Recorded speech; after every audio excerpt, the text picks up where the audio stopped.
Welcome back, everyone. This is Xade, and we are back in our single-player vanilla survival world. Except, it's not single-player anymore. So, just real quick, I am now, full disclosure, playing on a server. There's no one else online right now. It is not a YouTube content creator or anything kind of server. It's just a few of my friends and coworkers wanted to play Minecraft together, and I didn't want to hop into a second world and then potentially join a content creator server down the road and then end up having to play in 3 separate places. So I just figured everything would be easier if I just uploaded my world to a server. They were all previously playing on console mostly, I think, and so I just uploaded my world to a server and let them join it. So you may occasionally in my videos see somebody log in or say something, but no other content creators on the server right now. So it's mostly we're going to keep these videos kind of feeling like a single player world, but just so you all know if you see any of that kind of stuff. You can see I've done some work downstairs here. We're down at the bottom of our hole. Woo! Let's see if I can, how long are these furnaces going? Probably forever. Oh, no, they're actually about to turn off, so we'll wait. Wait just a minute. I guess if I come over here, it should still give the effect. I'm slowly moving a few chests out of here. It's still pretty messy, but what I've done is I've turned this entire floor area. Well, let's see. I did the walls. I kind of showed the start of them last time. All 4 of them are done now. And then I've turned this whole area into half slabs with some stairs for trim. There are a couple places like under the ladders where I went on it a full block, so I just stuck some glass. And then this is probably pretty dark on YouTube, but I'm doing these hallways like this all the way around. They'll look more like this side here. So it's going to be nice and dark, and the reason these hallways are dark is so the light doesn't bleed into this area, because I want it at night. You can see there's just a little bit of night. I did the texture of the moon there. I added a texture pack that just changes the texture of the sun and the moon, because I think it's pretty cool, but I like all the default looks, so I didn't change anything else. But there's just a little bit of glow from the full moon, so you get a little soft glow you can kind of see down here. And then the pumpkins that are inside of our ladders, you can see, just give that nice soft glow through there. And then these are dark so that this stays dark. But let's see, I've got a hallway started over here. The idea is that I will start lighting stuff on each side. We're going to have a hallway that comes out in the middle right here behind the staircase, and we'll start lighting there. So the light will come to about here, and you'll kind of have this little dark area in the middle, but it won't quite go into this area.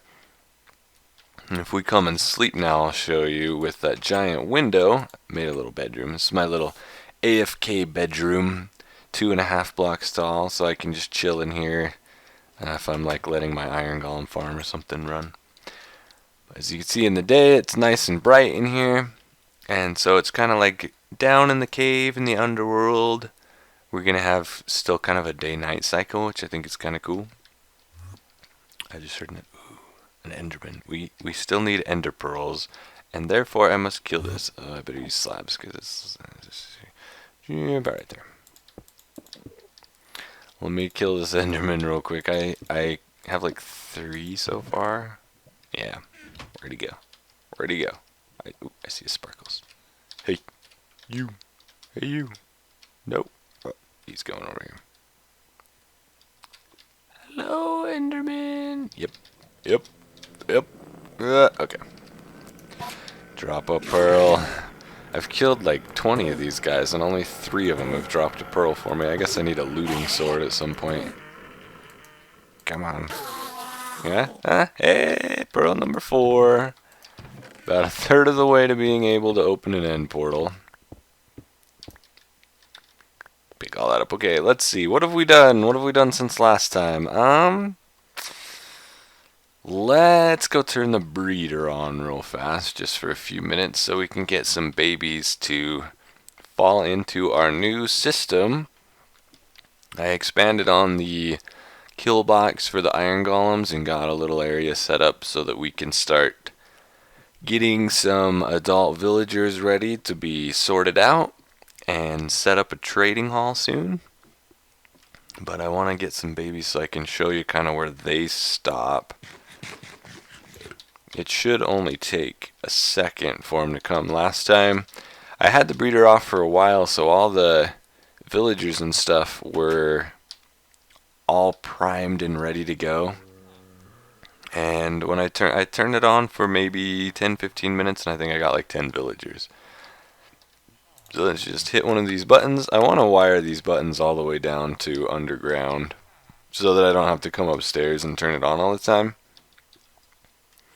But for now, we just make the little journey. Oh, I've got gates. I keep forgetting I put pressure plates on the floor so I don't have to close them anymore.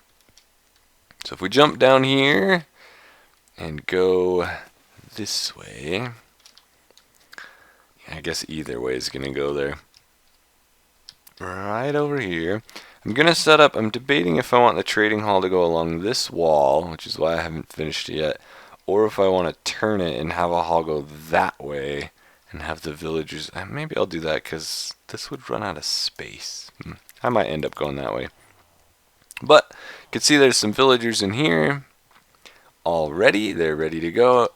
So this is what I had last time. There's been some slight changes. The iron and stuff that falls in, you can't see it from here, but right behind those two stone bricks there's actually 4 hoppers in the floor that go into this chest. So any of the drops that come down the breeder from either the golems or the carrots that get thrown there end up in this chest right here. And then the babies will come, and if you're standing here for a while, we may occasionally see one. But they're going to fall down, go under the lava. They fall down this hole, which you can't, I guess you can almost see the bottom if I jump there. They fall down into some more water and they get pushed underneath. This is just a temporary spot. We're going to close it in eventually. There's no babies down here yet. Hopefully some will appear and I can show you. But they will, let me wait for one to appear and then I'll show you what happens. Alright, there's one coming now. And you just saw him fall down the hole. So if we come run over here, he comes down this little channel and he's going to get stuck right here. Eat some food. And he's just going to keep bouncing up and down until he turns into an adult. And once he turns into adult, he gets taller. His head will go inside that water. And he'll actually climb up, and then that water is going to push him over to the other side where there's an elevator that's going to raise him up and then push him forward. And once he gets pushed forward, that's this water right here, he'll just fall down into the hole right here with all these other villagers, so that our little, I guess, sorting cell is all adult villagers that are ready to go. And then let's see. What I need to do over here is we're going to make a sorting area where we can actually extract a villager. I believe I have a bunch of minecarts already. Let me go grab one. We can kind of maybe demonstrate. Let's see. I need a... not that chest. Yeah, it is that chest. Okay. One of those, and a bunch of those. Okay. So the basic idea... Oh, do I have any buttons? No. Let's snag a couple just in case. So, what we're going to do is we'll just have some minecarts hanging out over here. And when we want to pull out a villager, we just put it on here, and where can I stick a button that will light? Will it light right there? Yeah, we just go like that, and it pulls out a villager because there is water in this corner, so it's pushing them all into that corner, which is where you can kind of occasionally see their elbows glitching through right there. That's where we just pull them out, and then what we'll do, so I have this little area here where we'll look at this guy and say, what are you? He's a weaponsmith, so maybe we want a weaponsmith. We'll have a button to click and it will toggle this track and send him off that way to wherever the first empty cell is for him to hang out and wait to be traded with. If we don't want him, then we could just slash him up with our sword, but we don't want to do that. That's boring. So we're going to make I guess I need we can watch a golem die. Yay, fire. We're going to put a piston crusher right here so I can just flip a lever and it'll crush him. The sizzling sound of iron. And then we can just hit the button again and the cart would just go grab a new villager and we would just keep repeating the process. So let me maybe start on a sorting system and then we can wire that up and maybe sort one or two villagers out real quick. Alright, so I've got a little area started. You can see I kind of got this walled off now. And a little hallway started here where we're going to be putting the villagers along here. And let's just kind of show you. Basically, this guy's in here, so he's standing on a pressure plate like it is here, which pushes the stair block there, which is going to be on a piston here just like that. And that's going to push that up, and that just makes it so he's trapped in the little hole here. He can't go anywhere. We're going to get them in there just by taking them up. This is the little thing we were just working with. Now there's a track that goes up the other direction. And basically, if he wasn't in here, there's some redstone under here that would toggle this, so this track would go from there to there. So when a cart came up, it would come and go jump the track forward and fall where he is. So the other thing the pressure plate that he's standing on is doing is then toggling this track so the next villager that comes up goes this way, and you can see following the track it's going to turn. He'll fall on that pressure plate, which will then flip this around, so the next villager will just go to the next empty slot and so on. And that is actually some pretty simple redstone as well, but we'll show you this real quick. This button, we've got two different ones. So this one's still just gonna make it so our cart goes back and forth like that. Actually, I should go grab some cards. Let's grab some cards real fast so we can demonstrate this.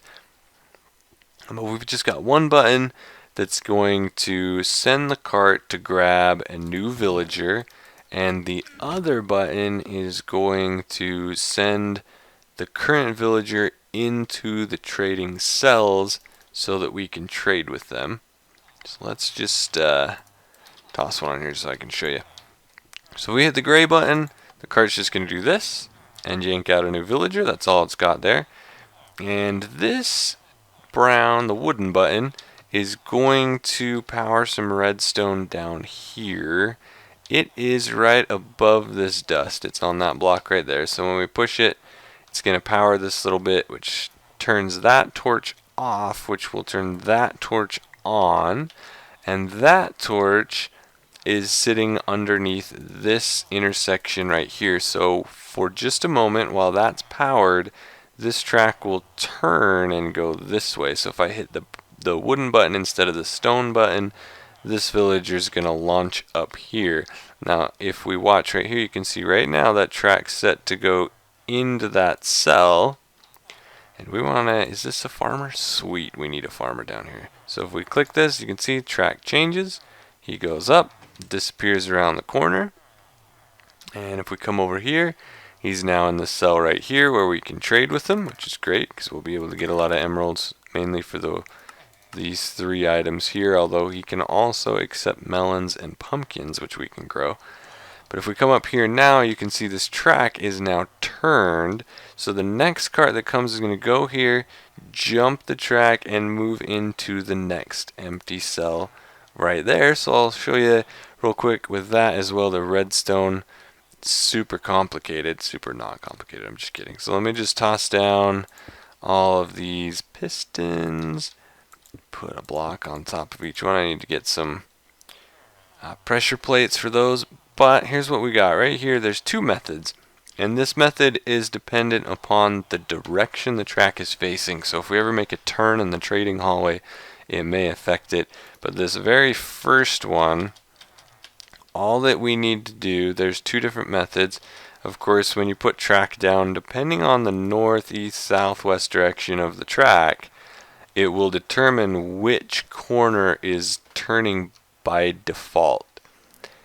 In some cases, like this track here, the default one is where it's at right now. So when it's empty, we actually need it powered. The rest of these, the default state is like this, which is perfect. So when they're empty, we need them to not be powered. So there's just two simple versions of our redstone down here.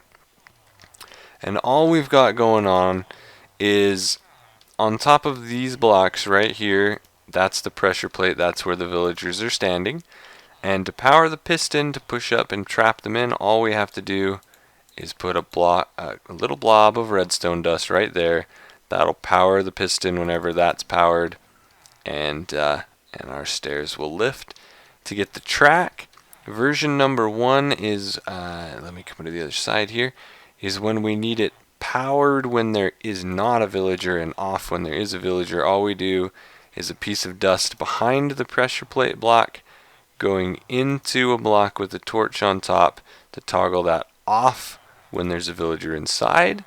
And then if we need it on, all we have to do is on the back of the pressure plate block, there's a torch there which toggles that torch. And right above these torches, in both cases, is where that intersection of track is in the sorter. So for the rest of these, all we have to do, that one's wired up, that one's wired up, that one's wired up, and that one's wired up. Now that's all there is to it. All those I'm missing now are pressure plates, which I actually have some in here. Let's see. 1, 2, 3, 4.